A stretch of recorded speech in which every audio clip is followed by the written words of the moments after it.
Before we get started this evening, the public should know that Worcester Telegram and Gazette is here. I'm not sure if the new leader, Charter, local cable, Spencer Cable Access is here taping. So that's fair warning to everybody that you may be taped or quoted in the paper if you take the opportunity to speak. Okay. First item on the agenda, student reports. We have student reports. Come on up.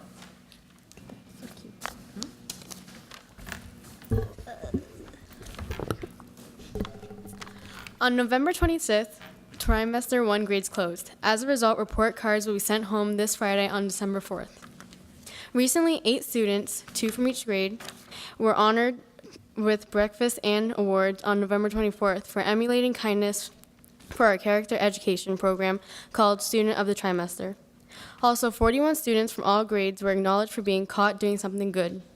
They were awarded with the prize from the prize box for holding a door, returning a lost item, or something more.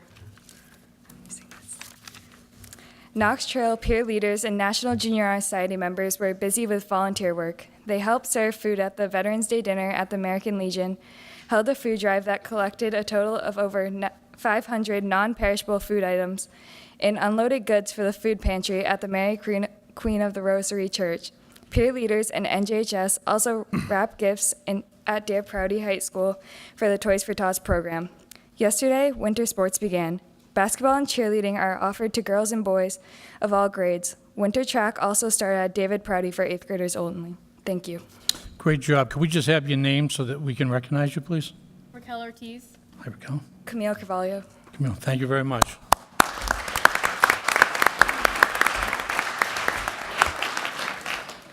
Are there any other student reports? Is that it? Okay, moving on. Financial report, expenditure report, Mr. Suda.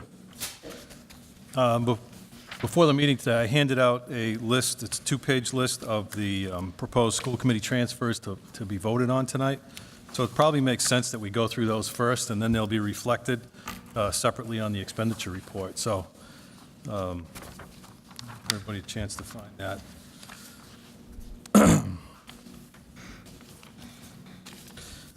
Be glad, would you like me to read them line by line, or? What's the pleasure of the board? Do you want to go through them line by line, or do you just want them to go through and read totals? I'd like to go through it line by line. All right, go ahead. Okay. The first transfer that we're making tonight is the transfer to purchase textbooks for the high school. Just so everybody understands, the money was available in different lines, but not in the textbook line. And because of our fiscal oversight, we're required to get approval from the Department of Education prior to making any school committee transfers. So the approval came in just before the meeting tonight. So the transfer is here. Once it's approved by the school committee, the high school principal will place the order in the morning. So we're transferring $10,000 from high school principal professional salaries and $5,000 from the principal dues and memberships for a total of $15,000 into the language, into the textbook line item. The next group of transfers handles all the contractual increases for the salary accounts for the contracts that were negotiated by the committee, and the contracts were settled after the town meeting took place and our budget was approved. So there were some shortfalls in some of the line items due to lane changes and increases in salaries. So in total, we're transferring about $148,000 to cover these transfers. And it should be noted that as part of the contract with the Unit C and Unit A, employees are paying an additional 5% towards their health insurance, and we also eliminated the need to pay health insurance stipend. So those two accounts are funding the transfers to cover the shortfalls in the salary line.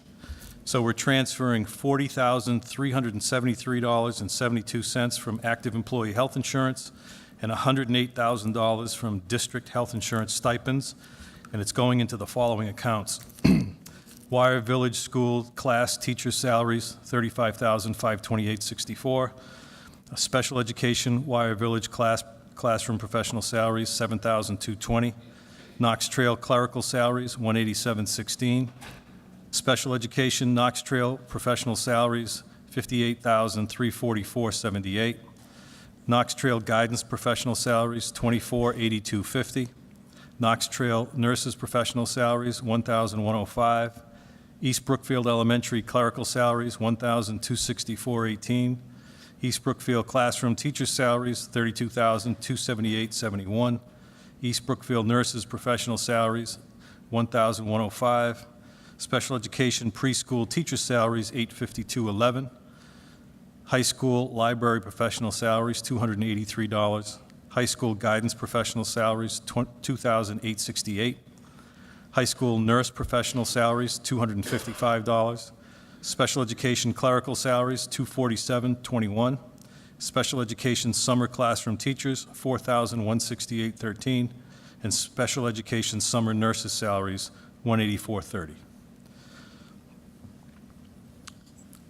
The next transfer, there was some surplus money in the principal line at the Lake Street School salary account, so we're transferring $7,156.50 into the Lake Street School custodial salary account, and we're taking it from principal professional salaries at Lake Street School, $5,700, Lake Street School audiovisual professional salaries, $1,457, and we're also transferring 50 cents into the Lake Street School teacher salaries to clean that up. So that transfer is because of the additional time it took to close and move Lake Street School this summer with the temporary help that we had. The rest of these transfers are pretty much to zero out the lines in the Lake Street School budget accounts and move the money into the other three schools, or the other two schools where the staff went. So we tried to take it and divide it up evenly. So the first one is to transfer the teacher sub budget line at Lake Street School into the other schools. So we're taking $16,000 from Lake Street School teachers subs salaries. We're moving $5,400 into the Wire Village teacher sub account, $5,300 into the Knox Trail teacher sub account, and $5,300 into the East Brookfield teacher sub account. Next, we're moving the Paris sub salaries and wages from Lake Street School, $3,000 being transferred from the Lake Street School Paris sub account, $1,500 into the Wire Village Paris sub, and $1,500 into the East Brookfield Paris sub. The next line is to move the special ed Paris sub salaries, taking $3,000 from the Lake Street School Paris sub line, moving $1,000 into the Knox Trail Paris subs, $1,000 into East Brookfield, and $1,000 into Wire Village. We're transferring in the next group is the Lake Street School aides salaries. So we're moving $46,716.40 from Lake Street School into the Wire Village aides salaries account of the same amount. Now we're going to get into the expense line items. We're moving $2,500 from the Lake Street School workbook account, transferring $840 of that to Wire Village, $830 into Knox Trail, $830 into East Brookfield. Similarly, teachers' supplies and materials, we're taking $10,000 from the Lake Street School account. We're moving $3,400 to Wire Village, $3,300 to Knox Trail, $3,300 to East Brookfield.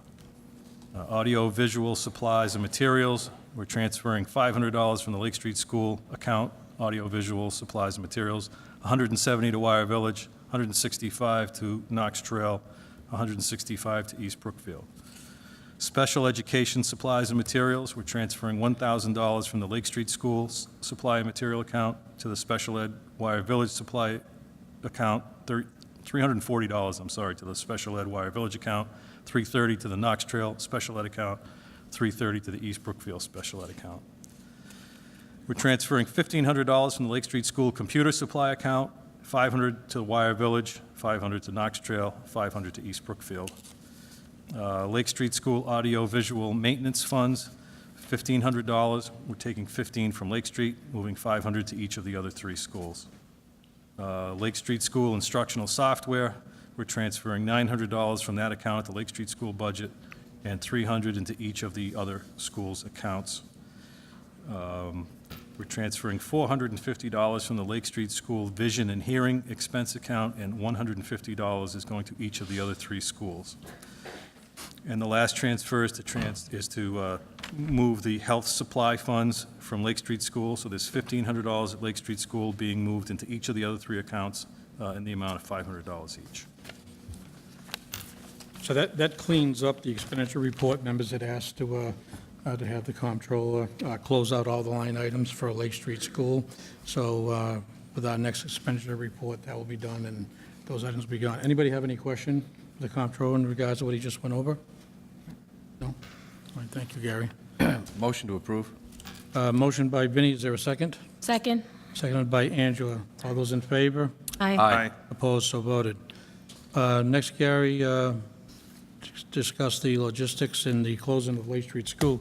The last meeting, the board had decided to put this off and not go with the deadline that had been set at the previous meeting.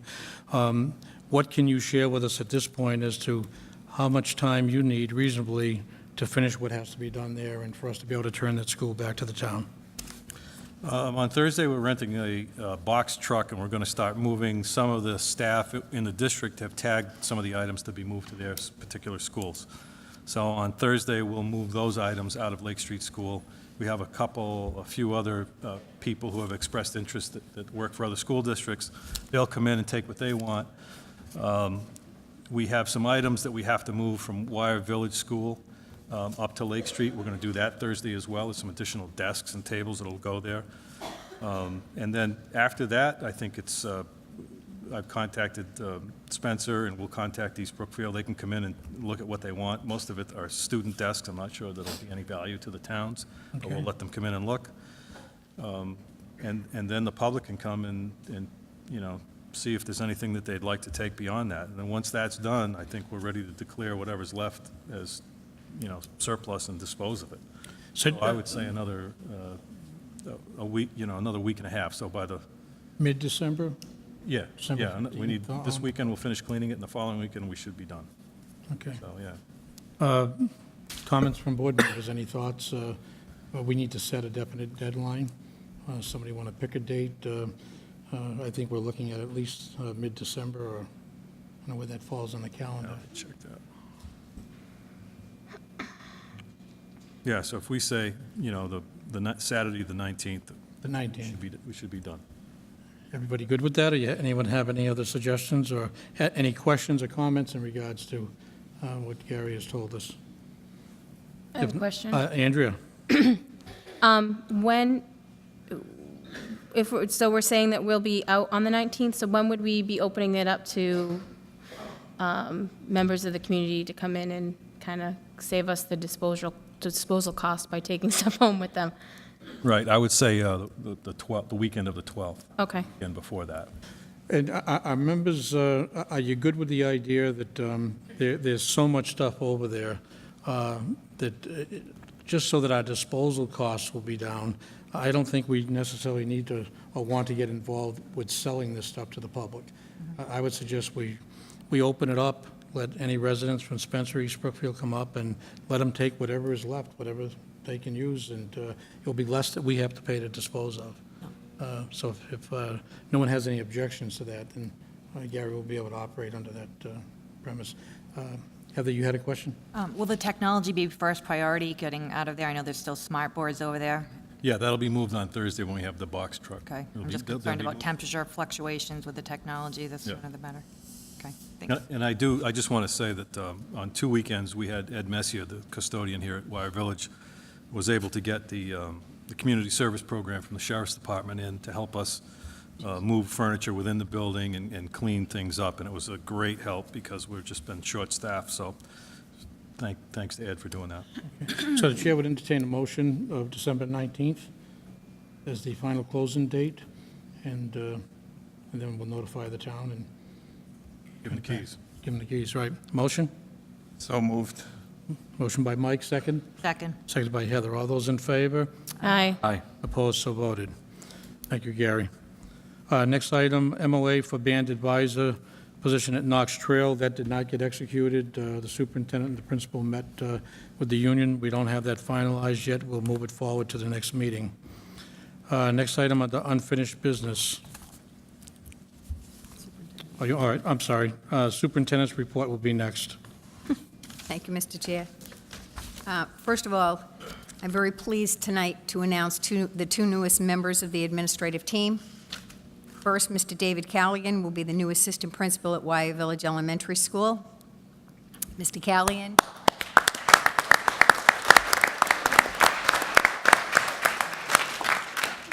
Mr. Calligan, who has a Master's of Education from Fitchburg State, began his career as a history teacher for the Chelmsford Public Schools. He's been assistant principal at elementary and middle school levels before in several communities, including Falmouth, Lexington, and North Reading, and the leadership team believes that he'll be a valuable addition to the Wye Village community. Mr. Chris Lowe.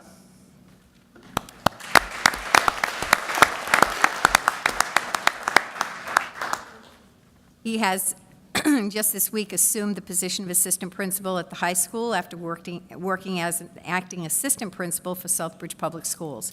With a background in visual and performing arts, Chris taught and also served as department head for the visual arts department while in Southbridge. Prior to his tenure in Southbridge, he held an art teaching position with the Springfield Public Schools and also served as the director for after-school and enrichment programs for Springfield Recreation Department. Chris already has spent previous to his first day, which was yesterday, he spent one day previously getting acclimated before his official start date and has already familiarized himself with the staff and students and jumped right in. So please welcome them both to the district and wish them well.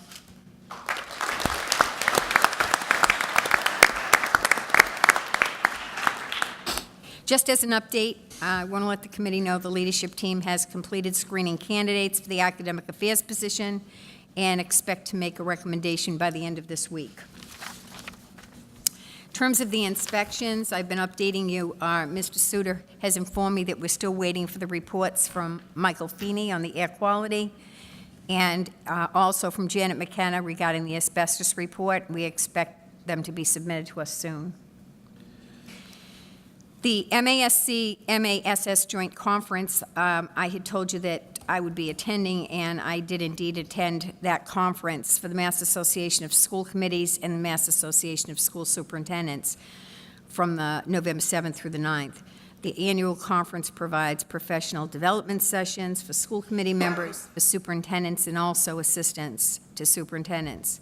I attended sessions on budgeting, NEASC planning, global education, special education, legal updates, school law, and also assessment.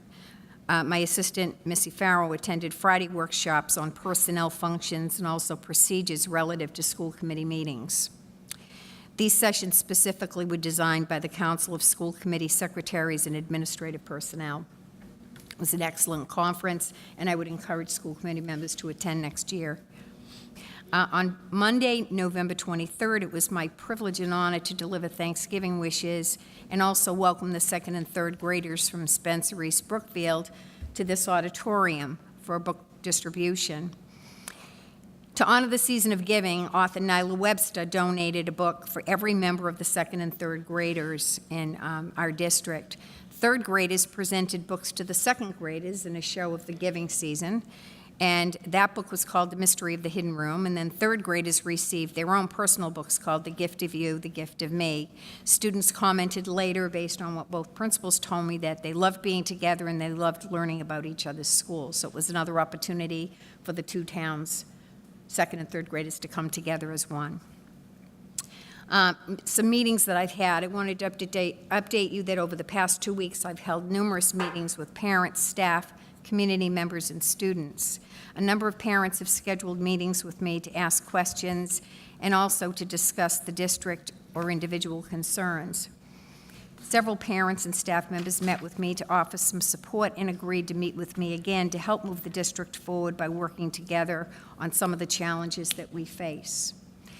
In addition, 3 community members have offered suggestions for highlighting staff and student talent, innovative alliances that they've decided that they're willing to participate in, community gardening projects. I spoke to 2 different people about that, and they would like to do that in the spring, and also the development of some community service projects. I'm grateful to these people who have reached out with positive suggestions for change and a willingness to problem solve together. In response to the high school student protest on Wednesday, November 18th, I had asked Principal Bellistock if she would see if there was a representative group of students who would be willing to meet with me. 7 students volunteered, and we did meet together on Thursday, November 19th, for over 2 hours. One of the parents of one of the students actually attended. The students came well prepared to discuss their concerns, which included ongoing investigations, the Global Studies Project, graduation, textbooks, building maintenance issues, the senior stairs, and also the inspection reports. From my perspective, the meeting was a very productive exchange of concerns, possible solutions, and ultimately an agreement that I would be meeting with the entire student body to answer questions yesterday, which I did. We also agreed that it would be beneficial for the student rep group to meet with me on a regular basis starting this month. We've already arranged for the first meeting date in December. I want to thank publicly the student reps who did step up for this ambitious venture. Nico Cafarina, Carter Bemis, Joe Esposito, Ryan Hennigan, Eric Furberg, Alicia Fagaski, and Andrew Romano, and I want to thank them and give them a round of applause publicly.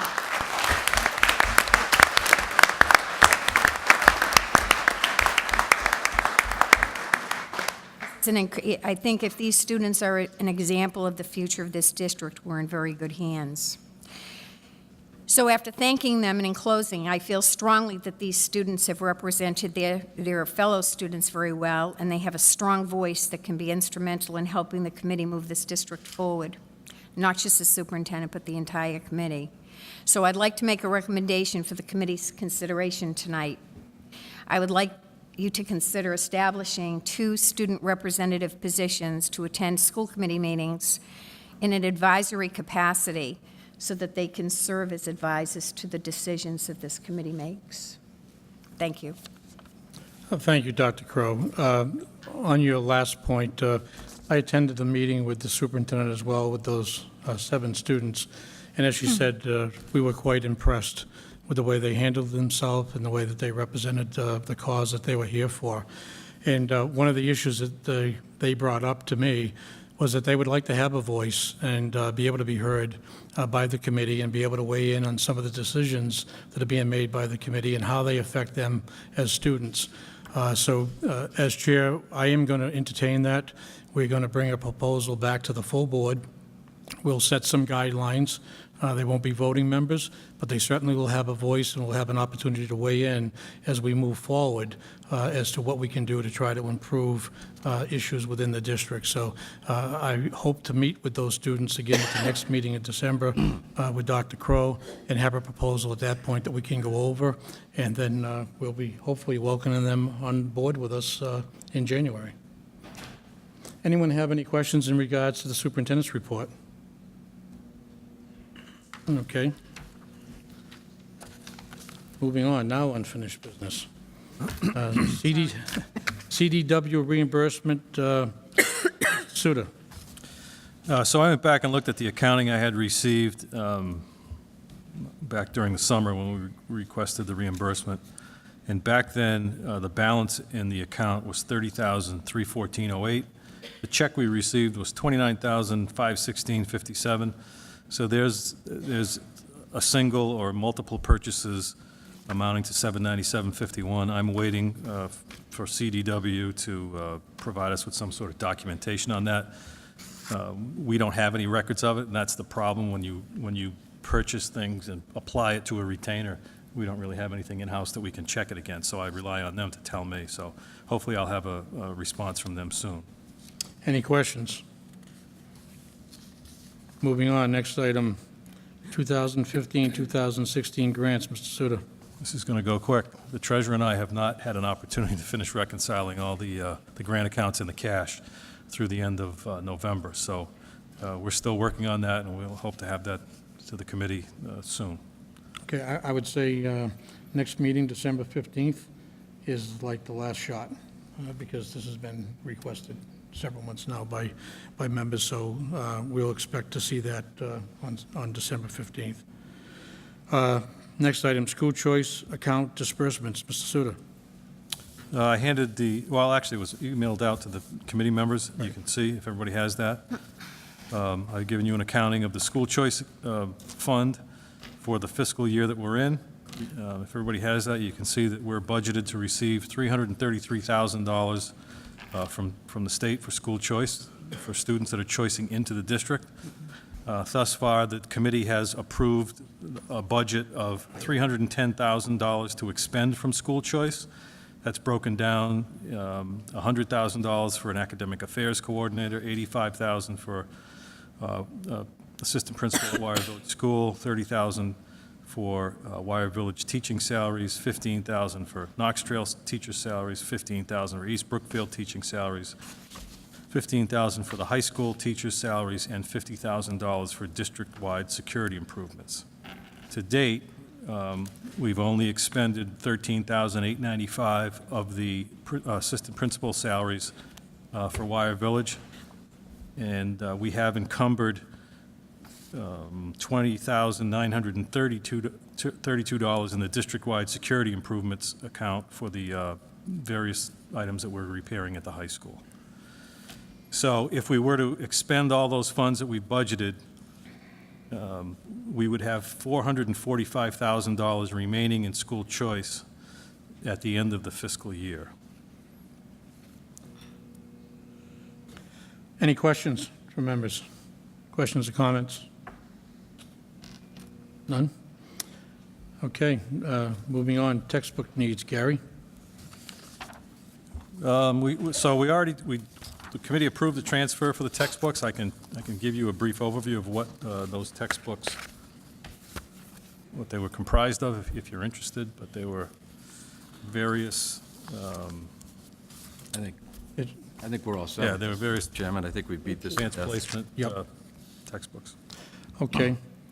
Job description for supervisor of building and grounds. So I handed out 2 job descriptions tonight before the meeting. I would recommend that the committee reads them over and makes some notes, and that we can come back, and there are some duplicates in each of the job descriptions, but I think we can take the best of what's in both and maybe add some to it.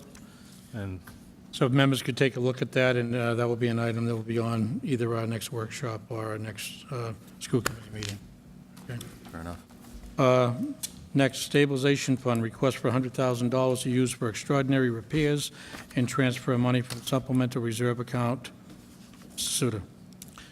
so at the last meeting, we did talk about using the supplemental reserve fund, and that's a fund that's required of the district to contribute to each year as part of our oversight and the deficit funding legislation that was required to bail us out.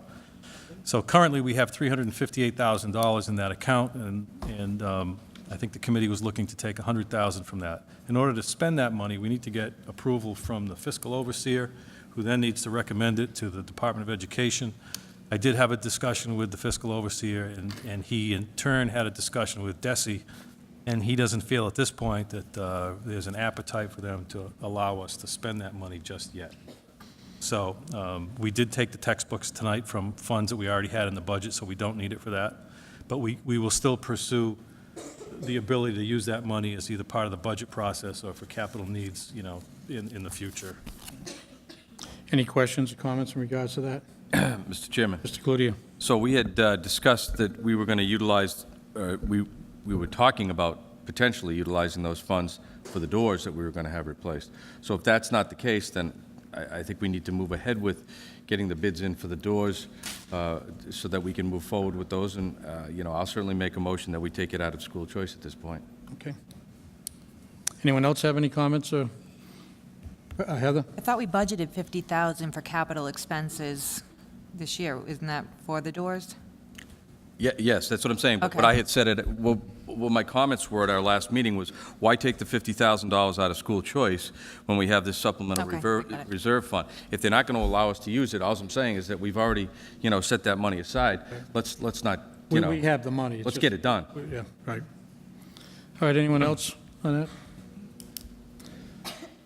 Okay, budget timeline, we pretty much took care of that at the workshop. We're shooting for the committee starting and meeting with administration, the first meeting in January. We'll look at workshop meetings between now and then, and see if there's anything else that the committee wants to get together on in regards to the budget while the superintendent is meeting with staff. If not, we may take that time on those Tuesdays to maybe start some work in other areas in personnel or in policy. Anyone have any comments, or Vinnie? Mr. Chairman, so I would just like to, our first meeting in January is what, through you to Missy, do you have that date?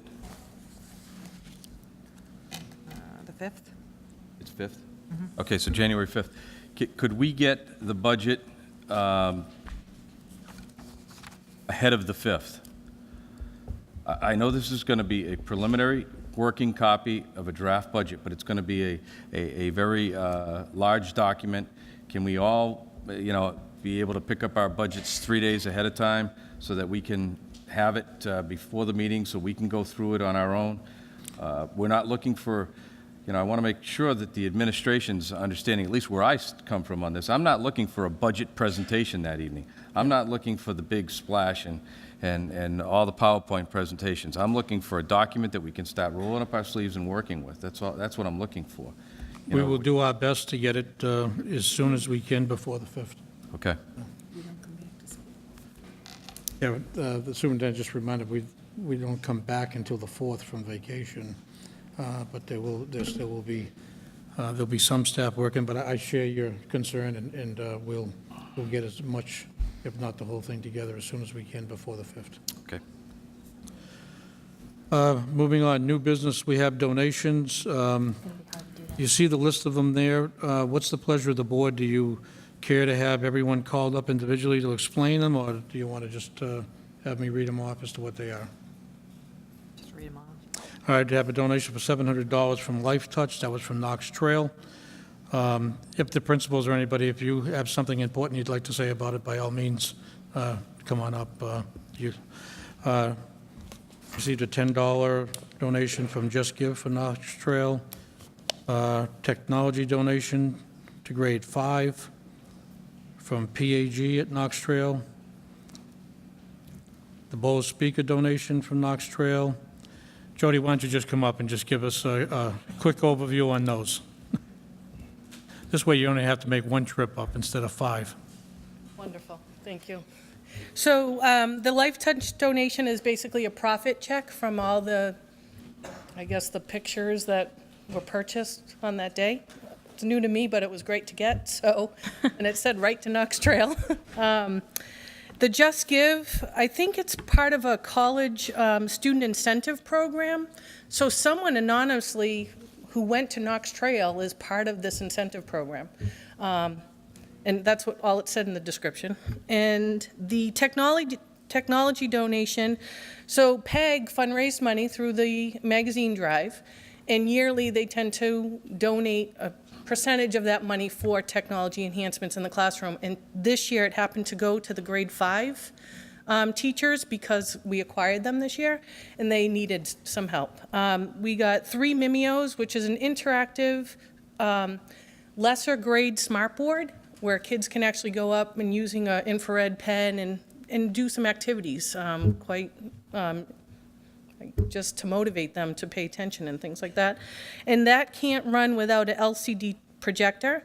And then on top of that, because it's like the new wave, it's in our day, it used to be an overhead projector. This is now a document camera. You throw it under, any document underneath it, and teachers can write on it. It makes it much easier and more accessible for instruction. And the Bose speakers, also from PEG, that would help at our school functions and dances. Any questions? Thank you, Jody. Thank you. Next, we have also a donation of knitted hats, gloves, and scarves from Miss Mary Lou Patriarca, Wire Village. Thank you. And we have a fundraiser, Sweet Pea Animal Shelter, emergency fundraiser due to a recent fire. Do we have anyone here to speak to that as to what you're doing? Linda? Okay. I'm here on behalf of Mrs. Spence. Kay Spence came to me and approached Dr. Crow. On Sunday night, there was a Sweet Peace Animal Shelter endured a horrible fire. Most of the pets, except for 5 dogs, perished in the fire. The fire destroyed the building at 1090 Pleasant Street, leaving the shelter a complete loss and now having to build back from scratch. Please help, she wrote to people, by sending in a donation, which way will they then deliver to help get them back on their feet. And the wish list comprised of things like cat toys, cat food, bleach and vinegar, scissors, trash bags, dog food, outdoor toys, large and small chews, etc., litter boxes and large litter boxes. Kay herself will be picking up all the donations at all the schools after her work hours, and she will be delivering them directly to the shelter. Those things are being collected until today, which was December 1st, and I believe tomorrow she'll start with the collections.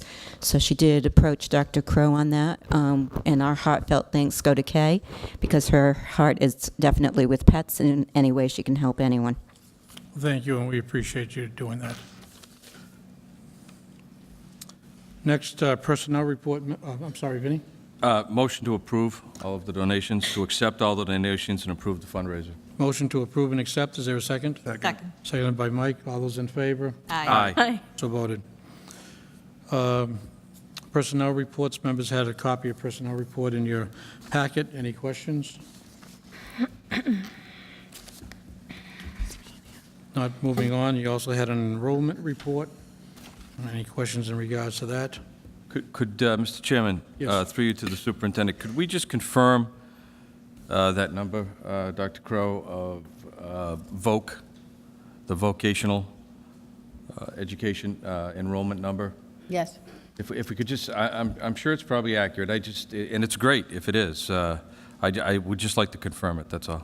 I can tell you, through the chair, sorry, that the numbers are confirmed in Power School, and they're also confirmed by the receiving schools. All the numbers you see at the bottom of the page are all confirmed by the receiving schools. But we will check that one, because I had a question on that one. Okay, thank you. Anyone else? Yeah, Mr. Chairman. Mike? Adding on to Vinnie's point, and some of the numbers just, I know I see a few here and there that are a little bit off. I'm just wondering how up-to-date, like, classroom enrollments are. Dr. Crow? As of the 24th, those were the numbers that came from the registrar's office, which are generated through Power School, which Okay. is our official source of information. But do we, I think part of the problem on this report, just if I could to the committee, I'm going to ask Ms. Sadusky to do this a little bit differently, because I think it's a little bit hard to read the way the charter's set up. I think there's an easy way to do it, because everything gets yeah, pushed together, and I think it's hard to discern what, one line is from another Right. sometimes. okay, and then It's do from we? Power School. Okay, thank you. Anyone else? All right, moving on. PBIS Booby Night. At Yukawa?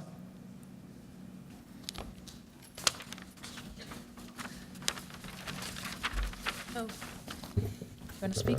Sure. Hello again. We're here as part of the PBIS team from Wire Village School.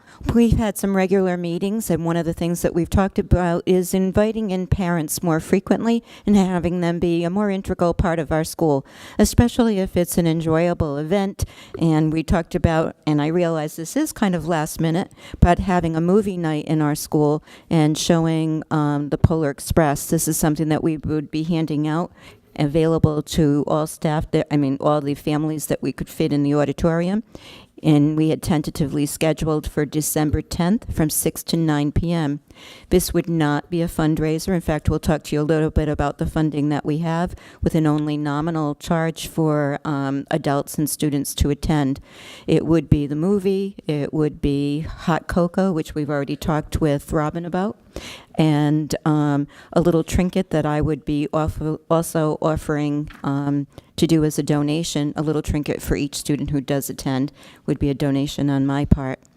We have written up a tentative flyer. I don't have a copy available for you because it needs to be edited, but it's really just an opportunity to get together here, hosted by our Wire Village staff, and a great night for the whole family and a great way to start the holiday season, we felt.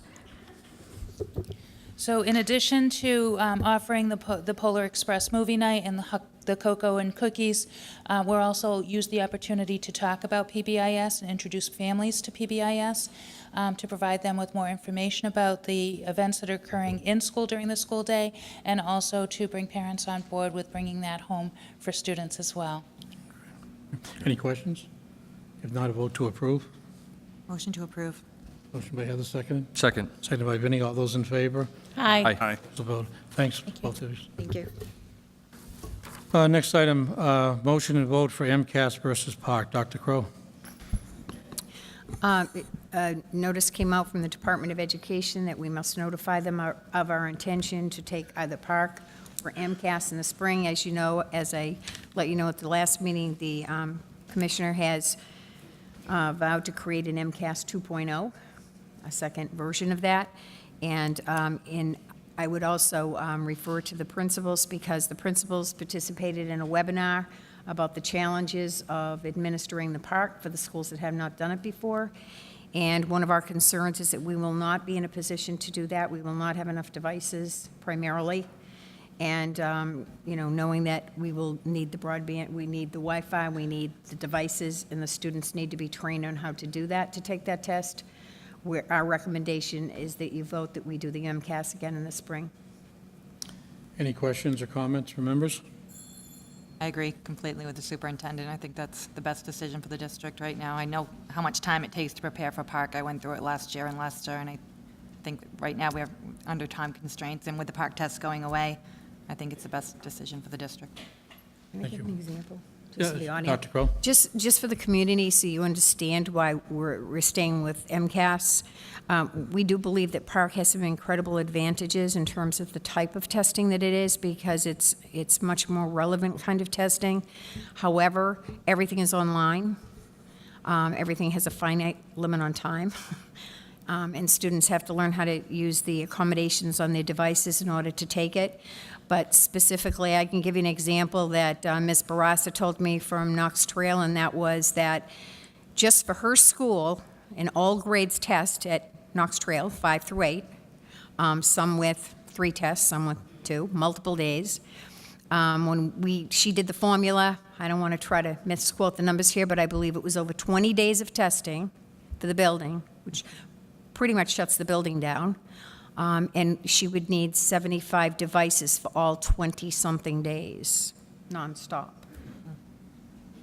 That's what we dealt with last year in Leicester. It was a lot. Tough. Yeah. All right, so the chair would entertain a motion to continue with MCAS. Motion. Motion by Heather, is there a second? Second. Seconded by Andrew. All those in favor?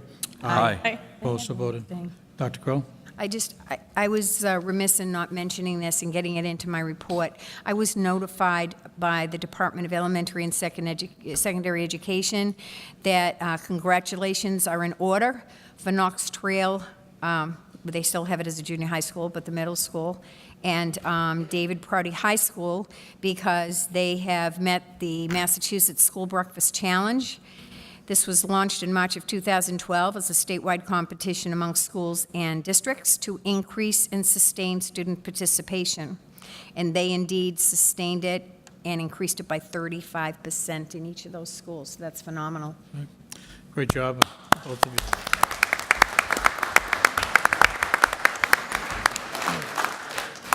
All right, next item, David Prouty High School field irrigation. Members might remember at several meetings back, there was some work that had to be done on irrigation, and Mike Ethia, who is a plumber by profession, offered to step up and assist the committee. Mike, could you give us an update as to what you found and where we're at? Yeah, so last week I met with Craig Fritz, and he showed me around the baseball field, and a group of volunteers installed lawn sprinklers, and the volunteers, part of that group were some irrigation professionals, so it was all installed correctly, professionally, and it's been tested.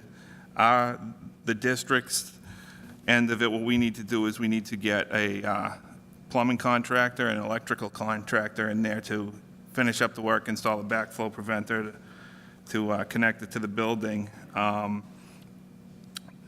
So in speaking with Tab Bassett, and I spoke with Gary tonight, some of those bids have started to come in, and it looks like it's going to be a real reasonable price to get the baseball field up and watered.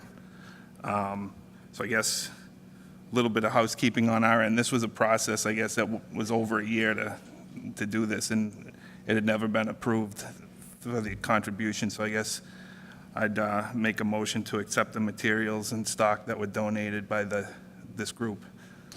Before we get to that, Mr. Okay. Bassett, do you have anything to add to this? You all set? All right.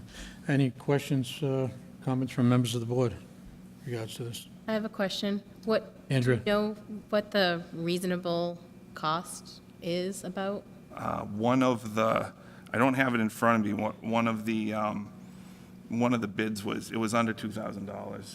Very reasonable. Anyone else? We have another contractor that's looked at it. I think we may actually, maybe in someone's email at this point, it was supposed to come in today, the second and third one. So, Any other questions or comments in regards to it? If not, the chair would entertain a motion to approve. so moved. I like that. Motion by Mike, is there a second? Second. Seconded by Heather. Any further discussion? All those in favor? Opposed, so voted. Next item, citizens' input. Any citizens wish to be heard? Yes, ma'am.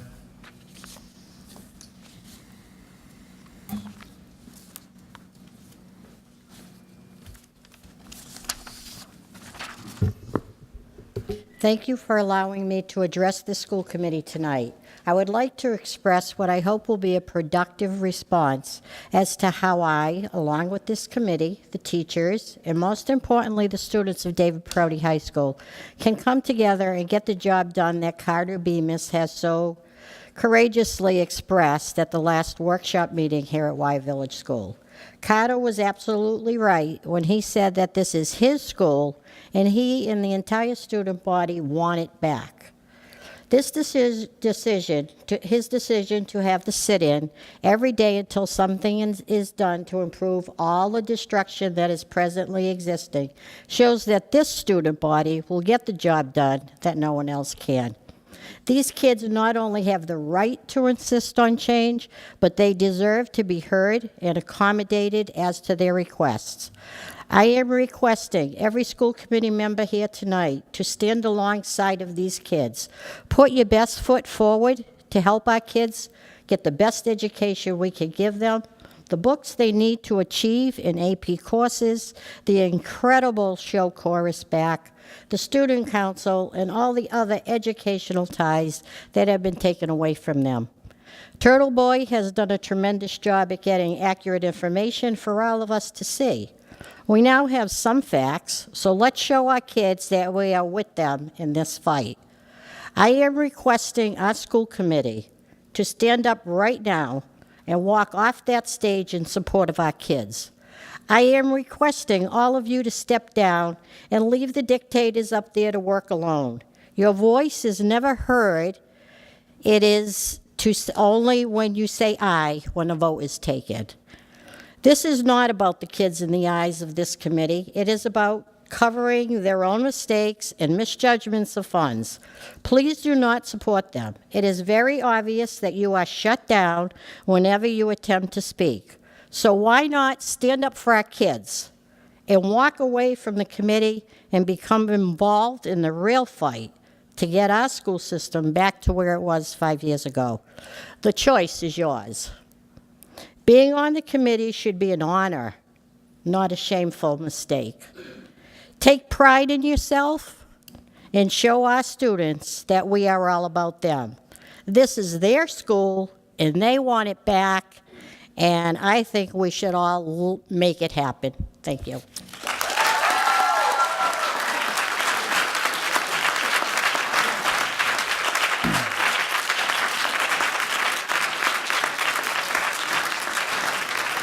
Anyone else wish to be heard? Yes, ma'am.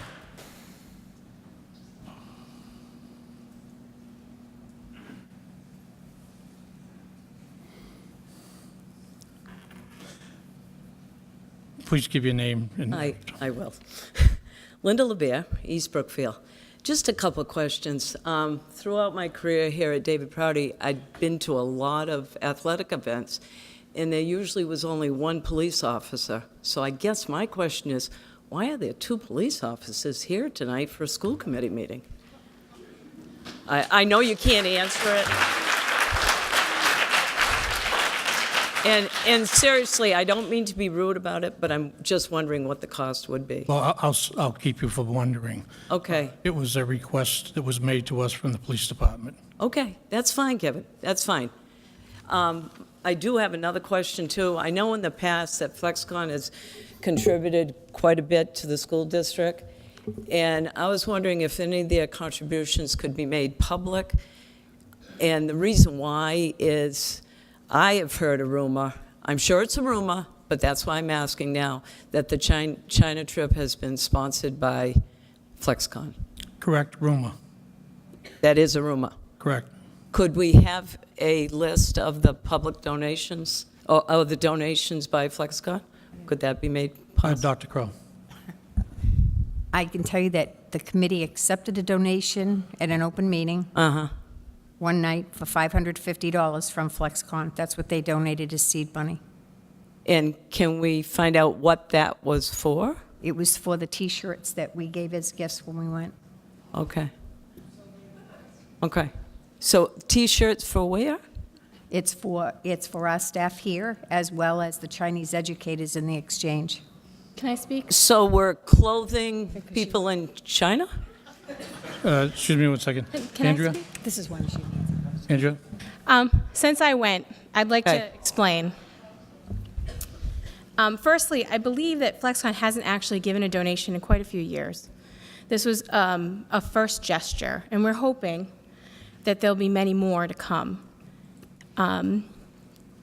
In conversation with them, they were willing to put this money forward because all the people that went paid everything themselves. So I paid every dime of my trip out of my pocket. I took my own vacation time, as well as the members of this school committee, of the school district that went. Is that the same for now, this trip that's coming up? Yes, it's the same thing. Nobody's, no money's coming from the school district to pay for Okay, it. no, just wondering. So, but what it is that it's a cultural thing. In China, everywhere we went, they gave us a gift. Sometimes they were, depending on where we were and how much money they had, sometimes it was a very nice gift, a fancy pen or something. But the gesture is that you give a gift back. And so we brought a team of 6 people with us, and we were serious about trying to start a collaboration because we really need some exciting things in this district, and I think that collaborating with China would be exciting. So what happened, every single place we went, they would give us a gift, and we gave them a gift. We have photos, and we can certainly put a couple on the website if people would like to see them, of some of these leaders, like the head of the education department in China, who received these gifts. And it's a small token, and we brought them with us to show our gratitude for their hospitality. Oh, that was nice. Well, Well, okay, that's fine. Yeah, and my questions were answered, so thank you. You're welcome. Anyone else wish to be heard? Yes, ma'am.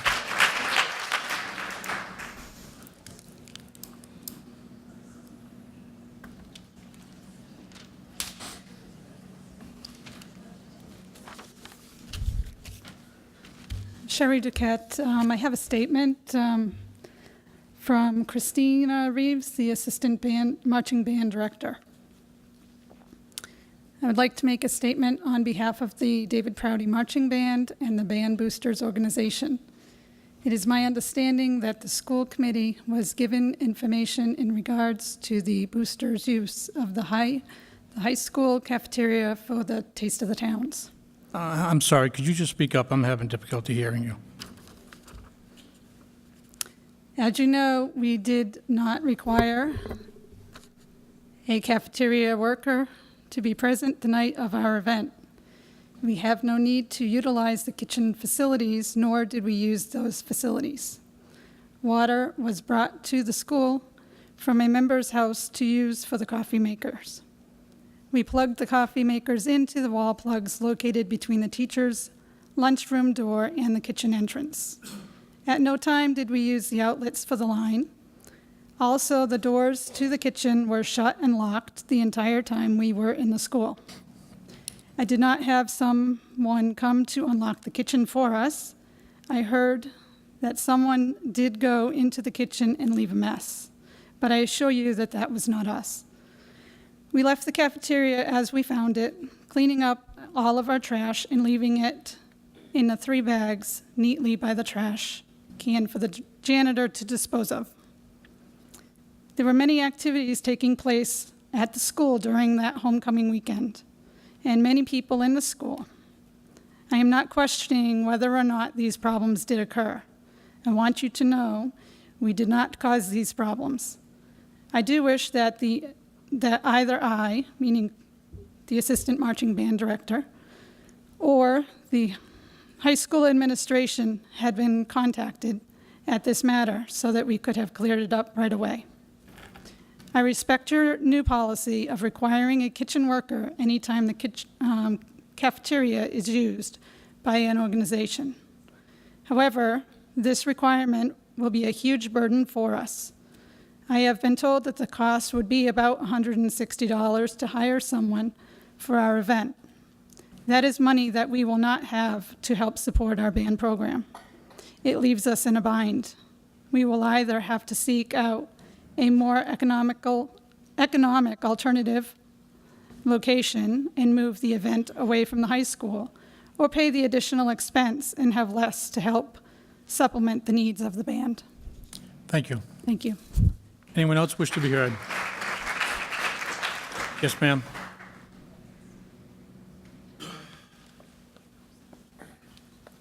Marie McDevitt, former teacher, school committee member, etc.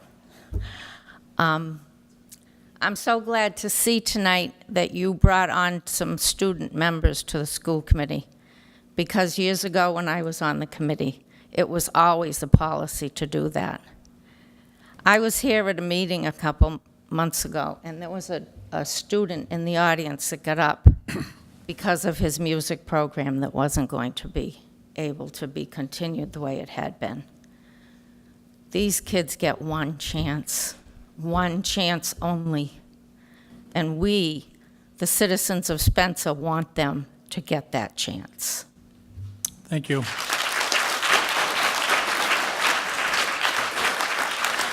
Anyone else wish to be heard? Yes, sir.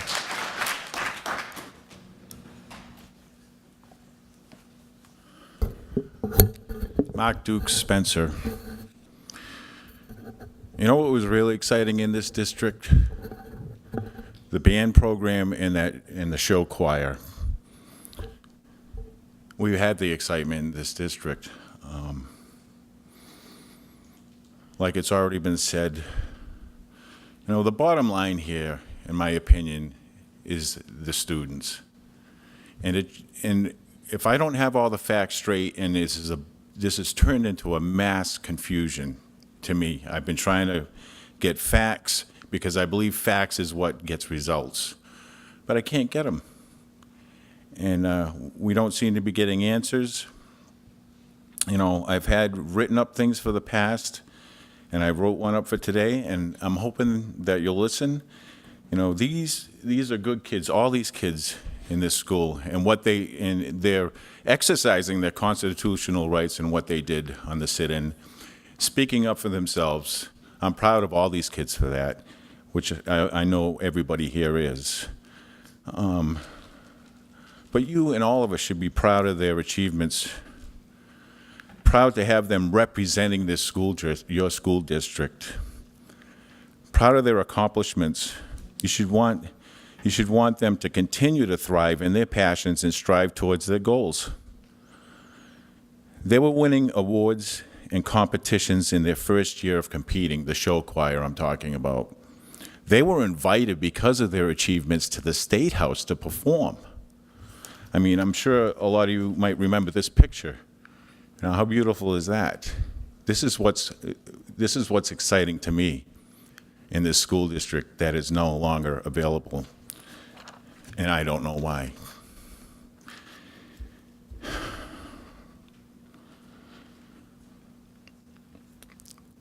You know, how can we not want these types of things to continue? How can anybody take these opportunities away? Where is the Proudy pride? Where is the bottom line? These kids. We all should be happy. You, as well as I and everyone here, should be happy and proud of these kids. They make us all look great. What they've accomplished, they make us look good. We're not looking so good now in recent times. These kids are very talented. This is not a fluke. I'm sure many will pursue a career in music and/or the arts. You spoke last week of these China trips. I don't know what that's all about, but I remember one thing about exchange students and wanting to bring their arts to our community, yet we've taken our own kids away from their arts in this school.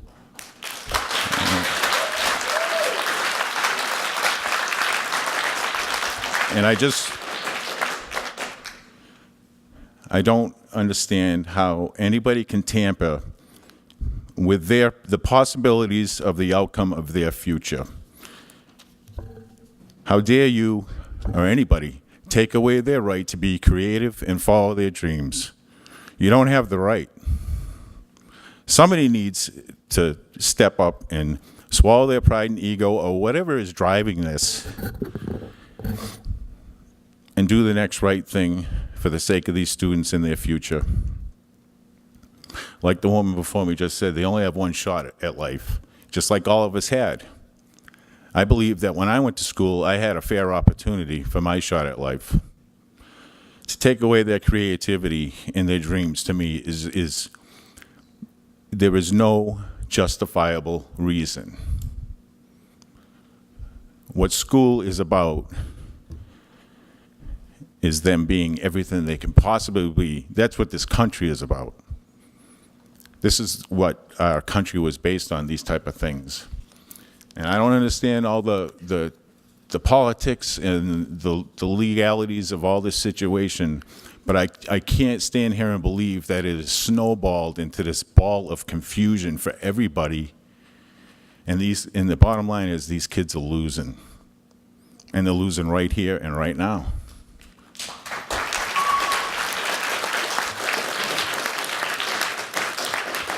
And I don't understand why we can't get answers. Why are these programs taken away? I want an answer. This is a matter that we're not going to discuss because we can't discuss from a legal standpoint. It's a personnel issue, and until we're advised by counsel that when we can go public and reveal what we've had to deal with, we will. But until then, we are under direction that we cannot speak about it. So there will be no answers or no anything discussed in regards to that now. Correct me if I'm wrong, but I was told that there is nothing in the law that says programs need to stop because of an investigation. We're not going to discuss this investigation. It's an ongoing investigation. I've given you an opportunity. It's not a question-answer period. You've made your statement. Please close, and we'll move on to the next resident that wants to speak. Well, I just hope that we can stand up for our kids and their future. I really hope everybody can sleep on that tonight. And not all, the stall doors are nice, but not one kid here is going to remember that as a highlight of his career. Let's hope that's not what he has to remember. I love these kids, and you should too. They have a future. Let's not take it away. Thank you. Anyone else like to be heard? Yes.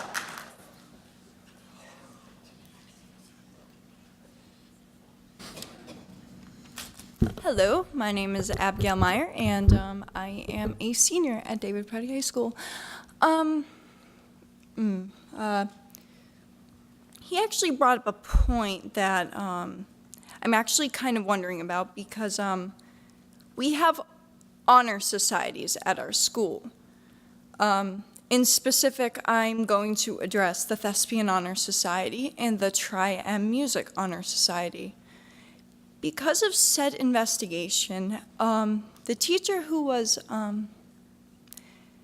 in charge of all that, she's not allowed to hold them anymore. And this has been like this for a while, and there's no one to lead these honor societies, which I think is a big part of the students' kind of lives. I mean, for God's sake, we send them on our resumes to colleges so we can get into the best college possible. Why is it that we still don't have an advisor, or that she hasn't at least been able to hold the placements of the honor societies? Again, we cannot discuss personnel issues until this investigation is completed, so no matter how many times people ask or how many different ways it's asked, we cannot discuss it until we get the final reports back from our attorneys. So unfortunately, our hands are tied right now as far as giving any answers in regards to that. All right, thank you. Thank you. Anyone else? Yes. I'm sorry, you want to speak too? You can be next. Katrina Kaplat, East Brookfield. I have one question. I just need some clarification. Regular school committees, you vote, but I noticed at the last workshop, you guys did some voting. I thought workshops weren't for voting. They're not, to just give a general consensus of the board's feelings, and then any votes that we take at a workshop that we're going to take action on, we then have to bring forward at a regular school committee meeting and be re-voted. Okay, then there was a vote at the last workshop about Dr. Crow's trip to China, but I haven't heard that brought up tonight. So that's the only question I have, is how you can vote for something and you're not voting for it tonight. That's the question I have. I really don't know what you're talking about. I know, Mrs. Scully? It's the vote of support. Scully? So, is it okay, Mr. Yes. Chairman, through you? Yep. So, at our last meeting, we took a vote of support for the China project.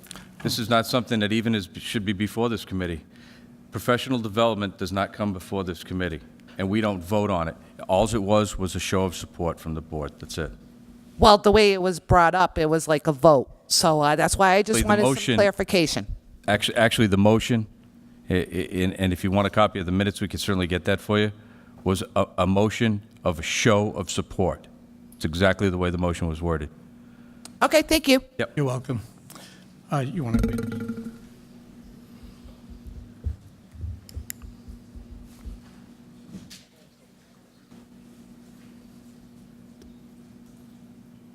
Hi, my name is Chelsea Trobley. I'm also a senior at David Prouty.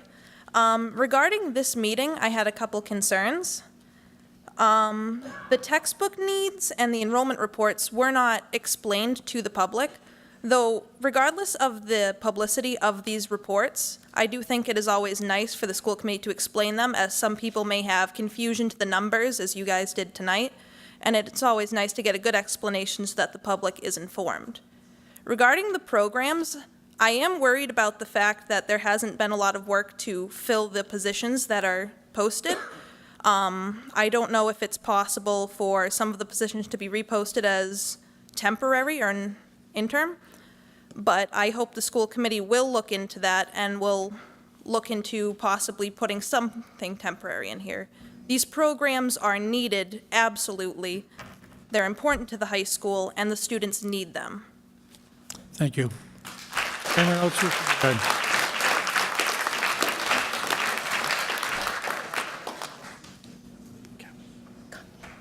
There's a lady that's trying to. Some of those positions are posted. Come forward.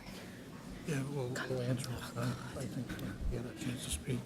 We'll have superintendents. Mark James, President, Teachers Association. There is one central question that overshadows all other issues confronting the school district. It cannot be ignored, it cannot be deflected, and it needs to be the central focus of this school committee. Why are so many teachers, students, and administrators leaving this district in unprecedented numbers? Obviously, the students, teachers, and administrators who are leaving have found a school district that better suits their needs, or they are dissatisfied with our school district. It is of paramount importance that the school committee conduct a full and thorough investigation into this question. The investigation should be done independently of the superintendent, as you cannot have management investigating itself if you want accurate information. Further, former administrators and former teachers in the district must be given anonymity and freedom from any legal bonds such as confidentiality agreements so they can come forward comfortably and candidly with their feedback. The teachers are formally requesting that this proposal be put on the next full school committee agenda for its open discussion and possible vote to move forward with such an investigation. It is our hope that the public joins us in support for such an investigation. I'm submitting this document to the school committee and the press so that it may be entered into the public record. Thank you. Thank you.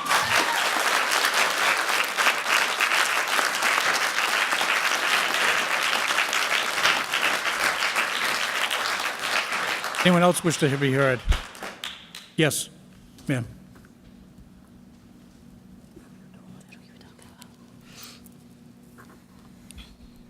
She's been very patient.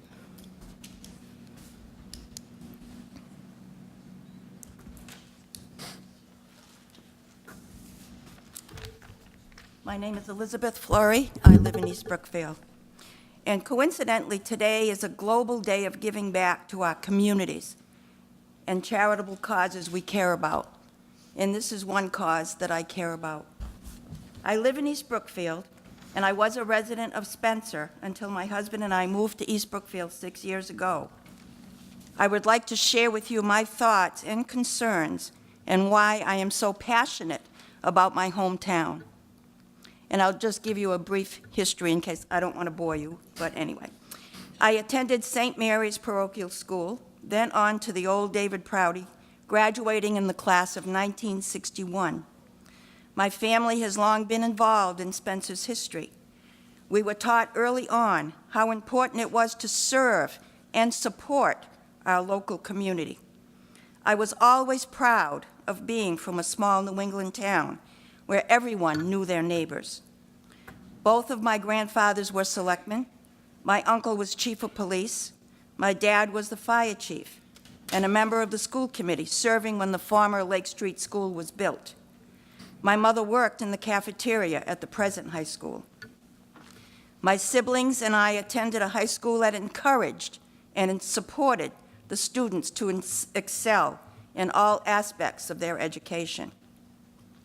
While I was a student at David Prouty, I was a member of the student council, the drama club, glee club, cheerleading squad, and softball team. These were the best days of my school years. I formed friendships that continue today. When my friends and I get together, we still share the memories we have of our time at Prouty. The lessons we learned prepared us for whatever we chose to do in our lives. My first husband and I raised 5 children who attended Spencer schools, and I'm proud to say they all did very well. 2 of my children are teachers, 1 a nurse, and 2 are paraprofessionals in the Spencer school system. And on behalf of my children and grandchildren, there are 2 issues I'd like to bring before you this evening. Number 1 is Wyer Village School. In the last few years, the teachers and staff that care for and teach the kindergarten children have had the difficult task of moving twice to a different school. Adding to that stress now is being in a school environment that is ill-suited for children of this age. The students currently enrolled in the Wyer Village School have no playground equipment in place. They need the benefit of physical exercise for their overall health and an outlet during the day in order to return to the classroom refreshed and ready to learn. And my question is, do we have any plans to install any? And the second is extracurricular activities. I'm saddened now to see that the 3 youngest of my 11 grandchildren who are currently attending David Prouty are not being given the same opportunities that my older grandchildren and previous students were given. Education is not only textbooks and testing. It's a time to pursue your dreams and explore the talents that God gave us. We as a community need to make sure, our children do just that. When these things are not provided, it affects them all in some way. All students can't wear a white sweater, and sadly, some will not further their education for whatever reason. Students who plan to attend college need these things. It's an important part of their application process. We need to give them a way to make their school years memorable, and extracurricular activities allows them that. The school year is almost half over, and still nothing has been done to resolve these issues and a host of others that are dragging this once proud school system down. It's time to put the needs of our students first and not to pursue personal agendas. Let's not make the best years of their lives the ones they'd like to forget. And let's do the right thing and do it now. Thank you.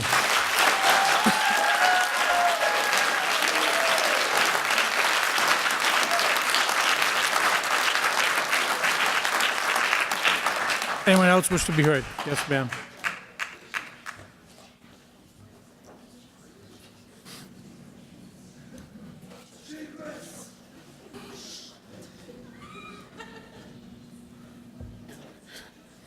Good evening. Before I introduce myself, can I just ask the number of people on the board, how many of you know me? Okay, how do you know me? Well, you weren't my teacher, but you were my sibling's teacher. Okay, how do you know me, Mr. Hayes? From my children. All 7 of them. Yep. Sorry, I've got your last name. So I had Cloutier. Casey. I've been teaching at the high school for 23 years, okay? And what I want to say to you is I cannot give to this generation what I gave to your first, 6 children, what I gave to Casey, what I gave to Angela. My whiteboards is Flexcon paper. That's old. I teach AP English. I don't have any books. But you know what? I made it happen. I didn't steal. I pilfered books, okay, from the conferences that I went to. And we show up every day. And this isn't just me, but every single teacher in that school, every single day, and we do the best that we can. If you can't afford Christmas presents for your kids, do you let them know? You don't. You make it happen. Okay, that's what we do every day. And that's what all of these other teachers have done. I'm asking for your support, not just for me, but for all of the teachers. For the ones who are under investigation, you should be working to clear their names, okay?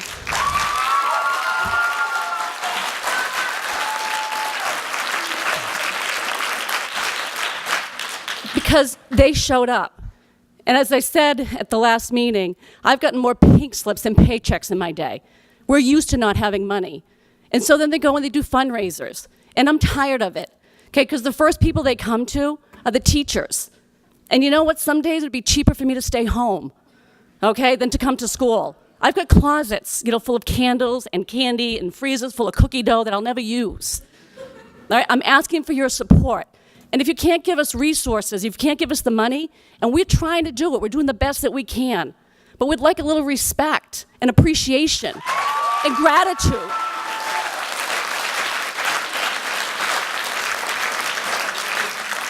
If you could see what it's done to these people who are under investigation, and the fact that you can't talk about it throws guilt upon them. Okay, and when the kids come to class, we have to deal with them. Okay, we have to, talk to them and calm them down. It's like your parents are fighting, but Christmas will happen anyway. We're going to make it happen for you. And that's what I'm asking you to do.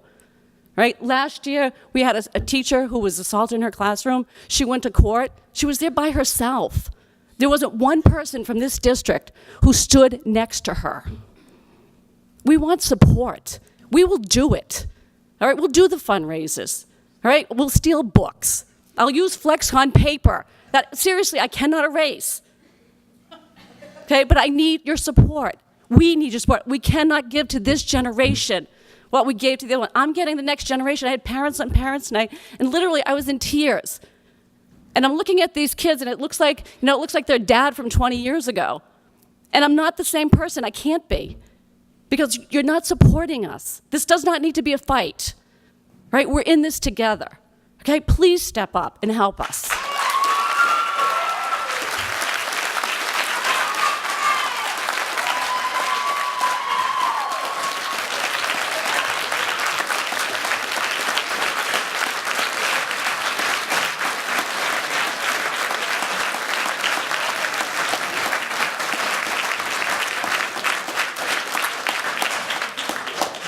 Anyone else wish to be heard? Yes, ma'am.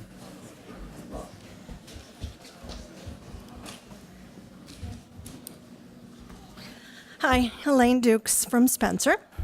I have one simple question, and I know you can't answer it, but I want to make it public. Why can't a teacher do an after-school program, but she can teach a class during the day? I don't understand what this investigation is all about, but there's got to be an alternative, because it kind of seems like it's about money. And I don't understand why a solution can't be found to put maybe money in somebody else's hands, but allow this teacher to continue. That being said, can somebody tell me what co-curricular means? And I'm just kind of curious. Someone had mentioned that some classes in the after-school program are co-curricular. Does anybody Dr. Crowley, you understand? can you address that? Eileen's not here. Yeah. No. No? The superintendent of schools doesn't know what co-curricular means? I mean, I'm not trying to be funny. I really not. I'm trying to. We know where this is going to lead. We can't talk about I know that, and I don't want it. I don't want anything to be. About individuals. Finish your statement, please, so we will move on to the next. I'm not trying to go there. I was just trying to ask. All right. Okay, Right. just simply asking. But I'm throwing out, and I know you can't answer any questions, and that's fine. But just throwing it out there that if a teacher can teach my son during the school day, I don't understand why some other arrangement can't be done. If there's a problem with personal contact with students, obviously she wouldn't be teaching, but I don't understand why there just can't be something else done. Thank So you. thank you. Right. Anyone else wish to be heard?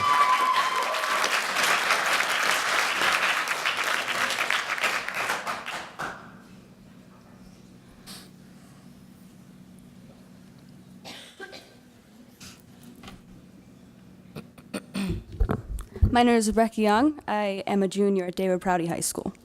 I have found the definition for co-curricular. Related but only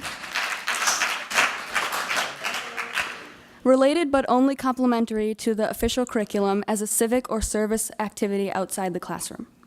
Also, I'd like to, the Tri-M Society and the other honor societies in our school that Miss B ran, I believe that them not having an advisor anymore doesn't have to do with the investigation.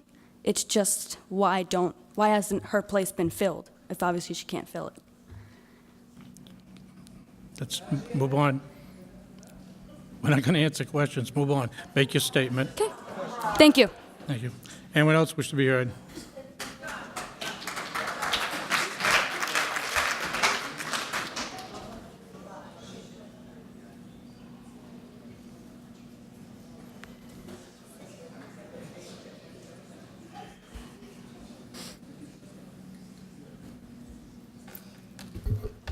Hello, James Joyce. I'm a senior at Prouty.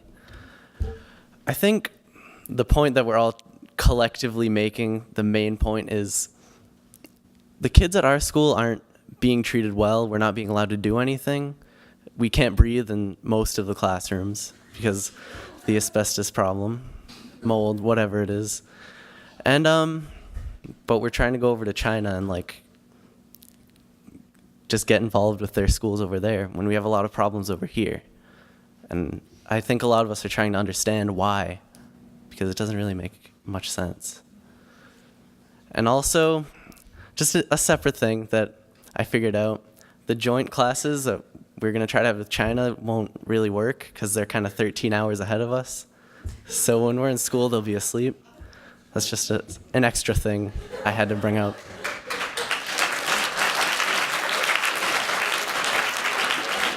Anyone else wish to be heard? Okay, thank you. Next item on the agenda, committee comments, requests for future agenda items. Anybody want to be heard? Wendy? I was just wondering, do you have an update of the playground for Wire Village? Is there anything new happening with that? Linda?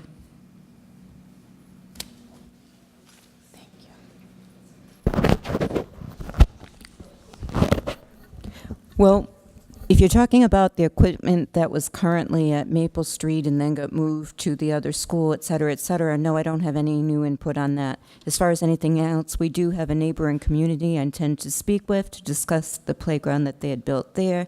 And we also have another opportunity to speak with somebody else to find out what was provided in other places.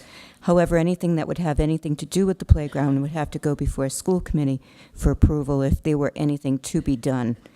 It would be very preliminary information that we would be getting. Okay, thank you. Anyone else have any issues or comments? Prior to the meeting, you, all members with the exception of Mr. Ethier, were giving a statement that was the result of our last executive session meeting. If there's no objections to that statement, then the chair would entertain a motion to approve and release as a press release. Mr. Chairman, Mike. I guess I need to recuse myself. I haven't seen this statement. Okay, thank you.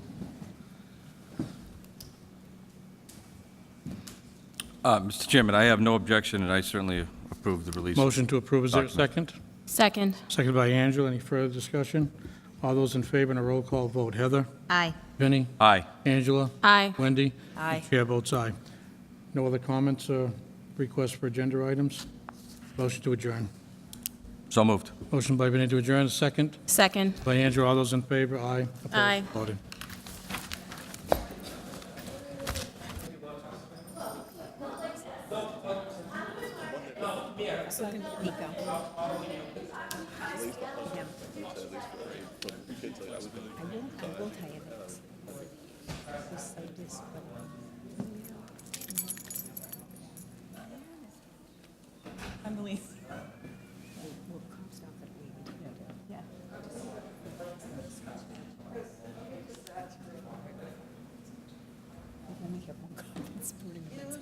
I got news for you. You should have seen how many people read the last one. You're not interrupting me?